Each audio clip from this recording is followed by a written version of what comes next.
Ауылда қара қазанымызды шығарып, пиязды қуырып жібердік те, картошканы салып, қуырып жатқанбыз, қайта салып, қозғап бастап жатқанбыз.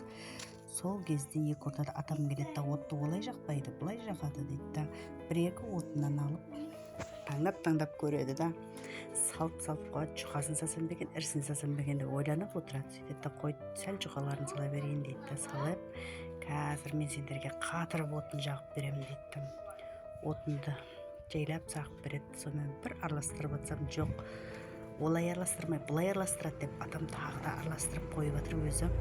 Сосын мен сендерге қазір қуырдақтың көкесін көрсетем деп, өзі келеді да, араластырып олай бұлай араластырады да, отын жағып, отын қандай болып жатыр екен деп отынын көреді.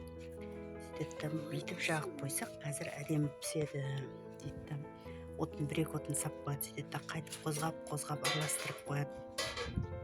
Сөйтіп картошка қызарған екен, отын әдемілеп жағып атады, лап еткізіп отын алау болып атады. Сөйтіп қазір дейді да, тұзын сеуіп жібереді да, бір араластырып, бауырды үстіне салып жайып қояды да, сонымен міне сендерге қазір қуырдақ көресіңдер дейді да.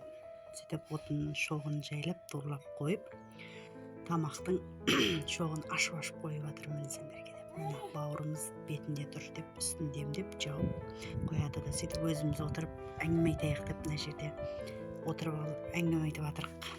Андайда мындайда деп, телефондарды әрқайсымыз өз телефонымызды айтып жатырық. Мынандай телефон бекен, мынандай телефон бекен деп. Сөйтсек, бір Тоқан деген бір бала бар, iPhone 11 алам дей береді. Сөйтіп, қой тамақты көріп алайық, iPhone 11 қоя тұр деп араластырып қойып жатыр. Әдемі қуырдақ болады екен.